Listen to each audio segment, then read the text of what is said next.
Let's play a little game of food detective. Whole grains seem to be everywhere these days, while sugar has become the big thing to avoid.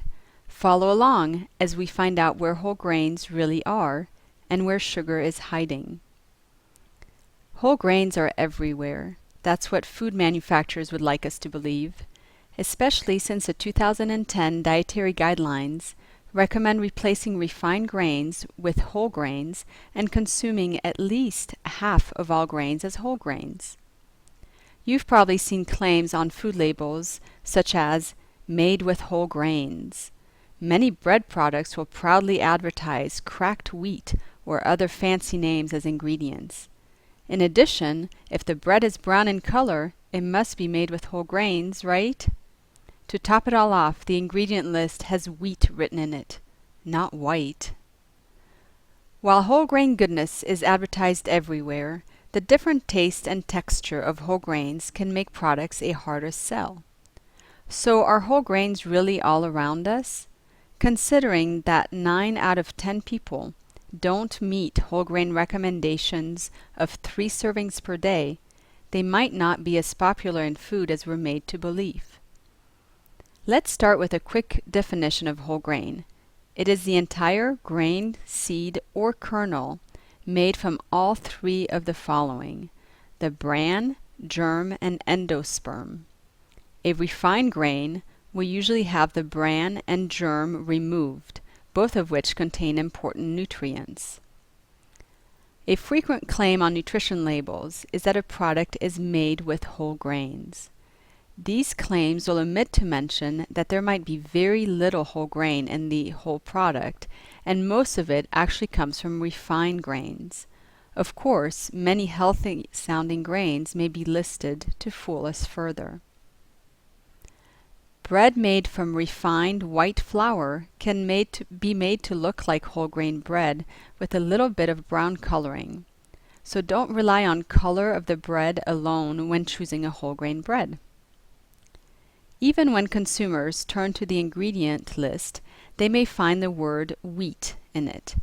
While we typically associate wheat with whole wheat, wheat is simply the source of flour, where flour comes from. And when that word is used in a label, it means the product is refined or white. So how do we know we're buying a 100% whole grain product? We turn to the ingredient list. The first ingredient should be whole wheat, or the product should state it is 100% whole wheat or whole grain. There are many other grains beyond wheat that can be found in their unprocessed form. Examples are barley, buckwheat, corn, oats, quinoa, rice, and rye. The Whole Grain Council came up with a stamp that can be used on foods containing whole grains. There are 2 basic stamps that a product manufacturer can use. The basic stamp is used for a product that contains half a serving of whole grains, or 8 grams per serving. This product may contain refined grains as well. The 100% stamp is used if all grain ingredients are whole and a serving contains 16 grams of whole grains. Remember that the recommendation is to eat a minimum of 3 servings of whole grain, or 48 grams. Unlike products made with 100% whole grains, sugar can be found everywhere. Experts differ on added sugar intake recommendations.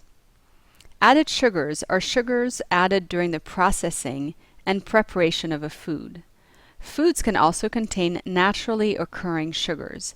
Examples would be fruit, milk, and other unsweetened dairy products. These contain lactose, the dairy products contain lactose or milk sugar. The sugars that are naturally found in fruit and dairy and other foods don't count toward our upper intake recommendations. They are not added to the food. The Food and Nutrition Board recommends consuming no more than 25% of total calories from added sugars per day. For a 2,000 calorie diet, this means no more than 62.5 grams of sugar. In contrast, the World Health Organization recommends only 10% of total calories from added sugar per day. For a 2,000 calorie diet, it means no more than 50 grams from sugar, while the American Heart Association recommendations are even lower at 100 calories or 25 grams for women and 150 calories or 37.5 grams per day for men. Americans on average consume 82 grams of added sugar a day, or about 15% of their total calorie intake, with over a third of these sugars coming from soda, energy drinks, and sports drinks. So why shouldn't we consume too many sugars or too much sugar? Does it cause hyperactivity in children? Contrary to popular belief, sugar doesn't cause hyperactivity or attention deficit disorder. More likely, the excitement surrounding birthday parties or other situation when sugary foods are offered is to blame. Sugar does contribute to the development of cavities. Sugar is metabolized into acid by bacteria in the mouth. These acids dissolve tooth enamel, and they leave the tooth vulnerable to cavities. When sweet treats take the place of nutrient-dense foods such as fruit or vegetables, or when soda or juices take the place of milk, especially in teens and kids, we don't get all the nutrients we need for good health. Then we say that sugar overcrowds the diet. It takes the place of other nutrients we should be consuming. Another downside of sugar is that it can lead to excess calorie intake, which can result in weight gain. There's also a link between consuming excess soft drinks and type 2 diabetes. As you can see, sugar comes under many different names. Take the time to check the ingredient list of items you purchase often and the sugar content listed in the nutrition facts panel.